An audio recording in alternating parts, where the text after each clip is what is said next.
El ministro y el sujeto receptor de los sacramentos por Ludvigot. Para la validez del sacramento se requiere por parte del que lo recibe, si tiene uso de razón, la intención de recibirlo, sentencia cierta. Ot. Manual de Teología Dogmática. Tiene por objeto esta intención meramente externa el realizar con seriedad y en las debidas circunstancias la ceremonia religiosa, pero dejando a un lado su significación religiosa interna. Como es natural, tal intención no responde al deber de hacer lo que hace la Iglesia, ni al papel del ministro como servidor de Cristo, ni a la finalidad del signo sacramental, que en sí es ambiguo y recibe su determinación de la intención interna, ni está de acuerdo tampoco con las declaraciones del Magisterio, cf. Disi 424, Fidelis Intentio. El Papa Alejandro VIII condenó en 1690 la siguiente proposición: valet baptismus collatus a ministro, qui omnem ritum externum formam que baptizandi observat, intus vero incorde suo apud se resolvit, non intendo, quod facit ecclesia, Disi 1318, cf. Disi 672, 695, 902. Según la opinión hoy, 1941, casi general de los teólogos, para la administración válida de los sacramentos se requiere la intención interna, es decir, una intención tal que no solamente tenga por objeto la realización externa de la ceremonia sacramental, sino también su significación interna. Es insuficiente la intención meramente externa. Ludvigot, Manual de Teología Dogmática. El ministro de los sacramentos. 1. La persona del ministro. A. Ministro primario y secundario. A. El ministro primario de los sacramentos es el Dios hombre Jesucristo, sent cierta. Pío XII enseña en la encíclica Mystici Corporis, 1943, cuando los sacramentos de la Iglesia se administran con rito externo, Él es quien produce el efecto interior en las almas, por la misión jurídica con la que el Divino Redentor envió a ellos apóstoles al mundo, corno él mismo había sido enviado por el Padre, cf. Pío 17, 18, 20, 21, Él es quien por la Iglesia bautiza, enseña, gobierna, desata, liga, ofrece y sacrifica. San Pablo dice que es Cristo quien purifica a los bautizandos mediante el lavado del agua, F5, 26. El ministro humano es tan solo servidor y representante de Cristo, 1 Sioar 4, 1, es preciso que los hombres nos consideren como servidores de Cristo y dispensadores de los misterios de Dios, 2 Sioar 5, 20, somos embajadores de Cristo. San Agustín comenta a propósito de Io 1, 33, ese es el que bautiza en el Espíritu Santo, si bautiza Pedro, al Cristo, es quien bautiza, si bautiza Pablo, al es quien bautiza, si bautiza Judas, al es quien bautiza, Inio, Tiar 6, 7. B. El ministro secundario de los sacramentos es el hombre en estado de peregrinación, instatuviae, sent común.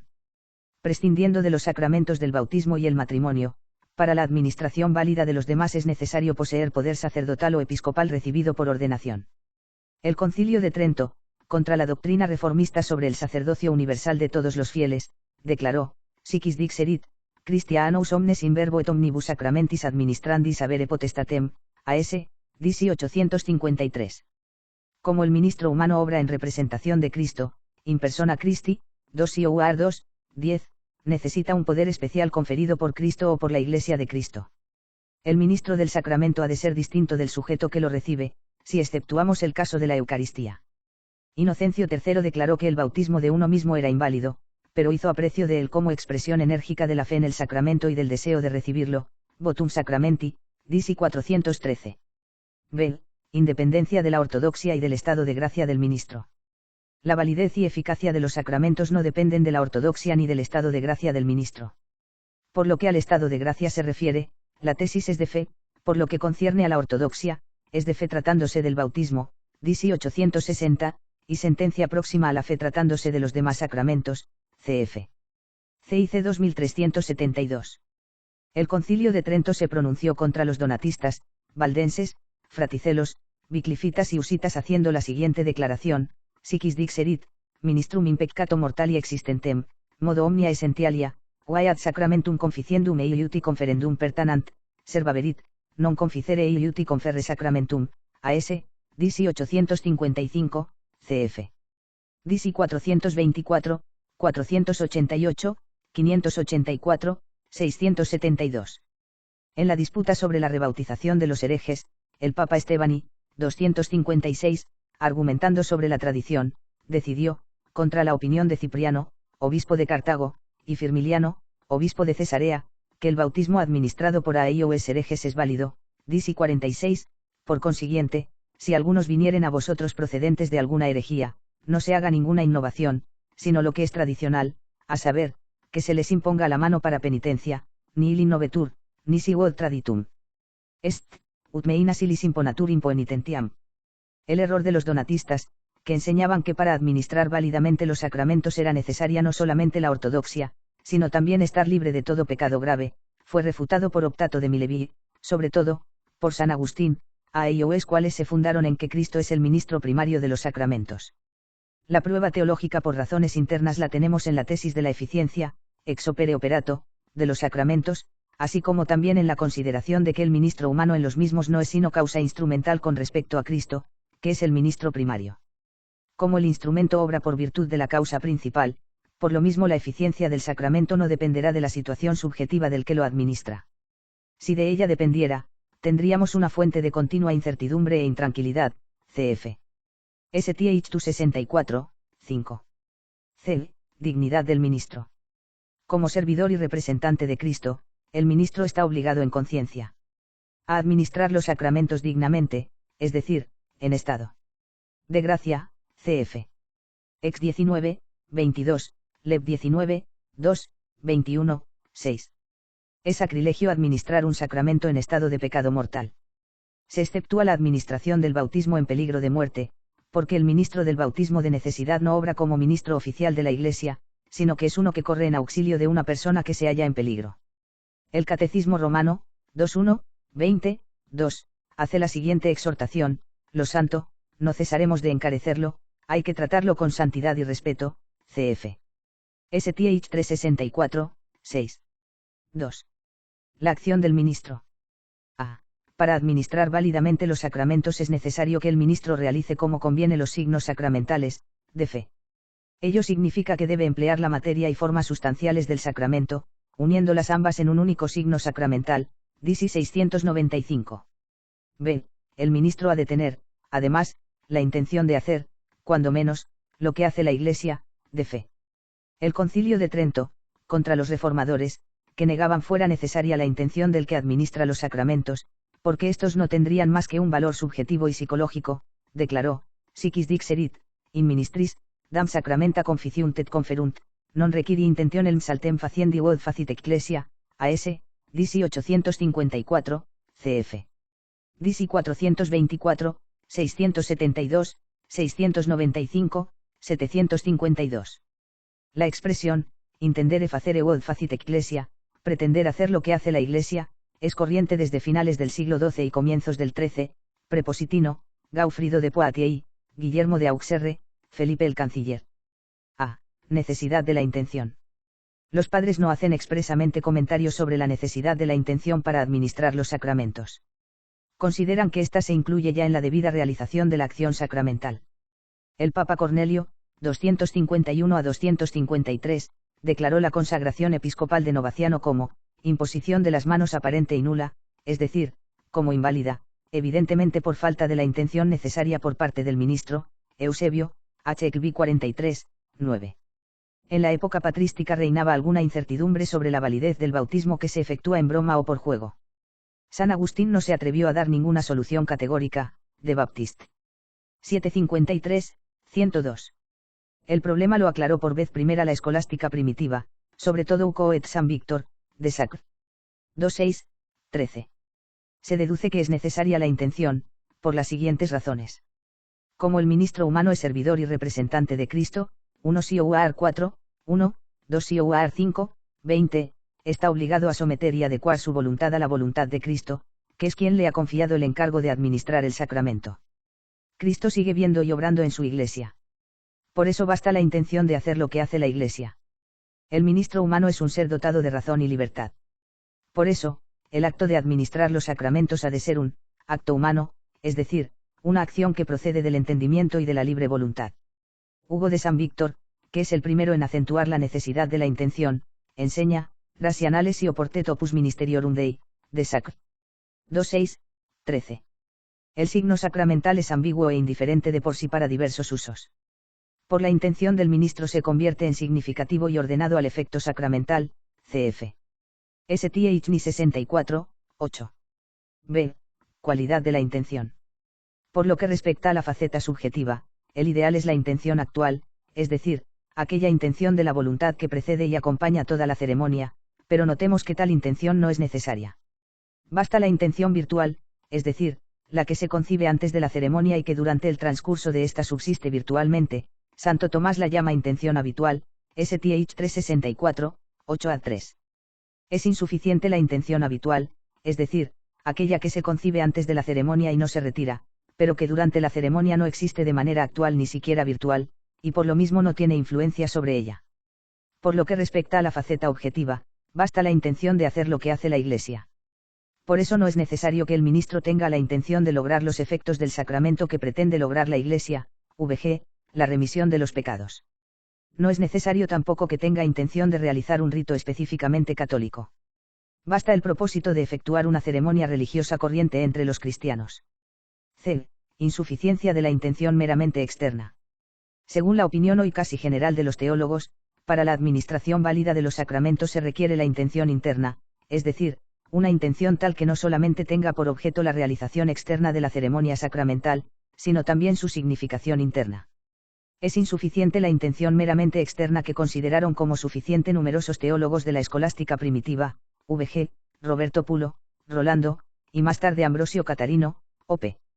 T 1533, y muchos teólogos de los siglos XVLL/View, vg, Seray. Tiene por objeto esta intención meramente externa el realizar con seriedad y en las debidas circunstancias la ceremonia religiosa, pero dejando a un lado su significación religiosa interna. Como es natural, tal intención no responde al deber de hacer lo que hace la Iglesia, ni al papel del ministro como servidor de Cristo, ni a la finalidad del signo sacramental, que en sí es ambiguo y recibe su determinación de la intención interna, ni está de acuerdo tampoco con las declaraciones del Magisterio, cf. Disi 424, Fidelis Intentio. El Papa Alejandro VIII condenó en 1690 la siguiente proposición: valet baptismus collatus a ministro, qui omnem ritum externum formam que baptizandi observat, intus vero incorde suo apud se resolvit, non intendo, quod facit ecclesia, Disi 1318, cf. Disi 672, 695, 902. Esta intención interna que se requiere puede ser especial y refleja o general y directa, según que en particular o en general se pretenda la significación religiosa interna de la ceremonia sacramental, y se haga esto con reflexión o sin ella sobre el fin y los efectos del sacramento. El sujeto receptor de los sacramentos. 1. La persona del que los recibe. El sacramento solamente puede ser recibido de manera válida por una persona que se halle en estado de peregrinación, instatuviae, sent común. Como el sacramento comunica la gracia espiritual de manera sensible, solo un ser sensitivo racional, cual es el hombre que vive sobre la tierra, puede ser sujeto apropiado para su recepción. Los muertos no pueden recibir sacramentos. Los sínodos de Hipona, 393, y Cartago, 397, prohíben que se bautice y dé la comunión a los muertos. 2. Condiciones para la recepción válida. A. Prescindiendo del sacramento de la penitencia, no se requiere para la validez de A y o E sacramentos, por parte del que los recibe, ni ortodoxia ni disposición moral, sent común. El sacramento de la penitencia constituye una excepción, porque los actos morales del penitente, según opinión general, son, en cuanto quasi materia, un elemento esencial del signo sacramental. En la controversia con los donatistas, los defensores de la doctrina católica aseguraron que la validez de los sacramentos es independiente de la ortodoxia y dignidad moral no solo del que los administra, sino también del que los recibe. San Agustín enseña: la pureza del bautismo es totalmente independiente de la limpieza o inmundicia tanto del que lo administra como del que lo recibe. Contralit. Petilianiu 35, 82. La prueba interna de la tesis radica en que los sacramentos no reciben su virtud santificadora ni del que los recibe ni del que los administra, sino de Dios, autor de toda gracia, cf. STH 368, 8. B. Para la validez del sacramento se requiere por parte del que lo recibe, si tiene uso de razón, la intención de recibirlo, sent cierta. Según doctrina del Concilio de Trento, la justificación de las personas que han llegado al uso de la razón, por gozar del ejercicio del entendimiento y la libre voluntad, tiene lugar por medio de la voluntaria aceptación de la gracia, per voluntariam susceptionem gratiae et honorum, Disi 799. El sacramento que se recibe sin intención o contra la propia voluntad es, por tanto, inválido. El Papa Inocencio III declaró que el bautismo obligado era inválido, DC 411. La necesidad de tener intención de recibir un sacramento no se funda, como la de administrarlo, en la naturaleza del signo sacramental, sino únicamente en la libre voluntad del hombre. Es conveniente a la sabiduría de Dios el tener en consideración la libertad del hombre y hacer depender la salvación del que ha llegado al uso de la razón de su propia decisión. El niño, que no tiene todavía uso de razón, recibe la gracia sacramental sin su consentimiento. El Papa Inocencio III declaró, 1201, a propósito del bautismo de los niños, el pecado original, que se contrae sin consentimiento, se perdona también sin consentimiento, en virtud del sacramento, DC 410. Cualidad de la intención. Como el papel que desempeña el que recibe el sacramento es puramente receptivo, basta ordinariamente, desde el punto de vista subjetivo, la intención habitual, y en caso de necesidad, pérdida del conocimiento, perturbación mental, el sacramento puede ser administrado si existen razones fundadas para admitir que el sujeto, antes de sobrevenir el caso de necesidad, tenía al menos el deseo implícito de recibir el sacramento, intención interpretativa. En el matrimonio se requiere intención virtual, porque los contrayentes no son meros receptores, sino, al mismo tiempo, ministros del sacramento, y lo mismo se diga, probablemente, del orden sagrado, por las graves obligaciones que de él se derivan sin intención interna de recibir el episcopado, el solo rito externo no lo confiere. En cuanto a la faceta objetiva, basta la intención de recibir lo que administra la Iglesia. 3. Condiciones para recibir dignamente los sacramentos. Para recibir digna o fructuosamente los sacramentos, se requiere disposición moral en todo aquel que ha llegado al uso de razón, de fe. Tal disposición consiste en apartar de sí los estorbos para recibir la gracia, DC 849, non ponentibus obicem. En los sacramentos de muertos, bautismo y penitencia, lo que impide la gracia es la incredulidad y la falta de penitencia, y la disposición requerida consiste en la fe y el arrepentimiento, atrición. En los sacramentos de vivos, orden sacerdotal y el resto, lo que impide la gracia es el estado de pecado mortal, y la disposición requerida consiste en el estado de gracia. Para recibir dignamente la Eucaristía, exige la Iglesia que se reciba previamente el sacramento de la penitencia siempre que hubiera precedido pecado mortal, DC 880, 893, CIC 807, 856. 4. Reviviscencia de los sacramentos. El sacramento recibido válida pero indignamente confiere el sacramentum, el bautismo, la confirmación y el orden confieren también el carácter, res et sacramentum, pero no la res o virtus sacramenta, es decir, la gracia, sacramentum informe. Los sacramentos del bautismo, la confirmación y el orden reviven, después de removerse la indisposición moral, es decir, perdonados los pecados mortales, si fueron recibidos válida pero no si fueran recibidos inválidamente, como por ejemplo el episcopado pero indignamente. Quiere esto decir que el efecto de la gracia sacramental tiene lugar con posterioridad al momento de la recepción del sacramento. Sent común. La razón para que se verifique la reviviscencia de los sacramentos se funda, por una parte, en la misericordia de Dios y, por otra, en la absoluta imposibilidad de repetir esos sacramentos si fueron válidos, nunca si fueron nulos, por ejemplo por la falta de intención interna requerida. Muchos teólogos, considerando la misericordia de Dios, suponen también la reviviscencia de los sacramentos de la extremaunción y el matrimonio, pues también estos dos sacramentos son relativamente nora et arabals.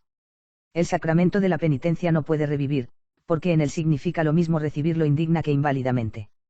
En la Eucaristía es improbable la reviviscencia, porque este sacramento es fácil volver a recibirlo. La reviviscencia del bautismo la enseñó ya San Agustín, cf. De Baptismo R12, 18, lo que ya antes se había dado, a saber, el bautismo, comienza a ser eficiente para la salvación cuando la impenitencia sea cambiado por verdadera penitencia, cf.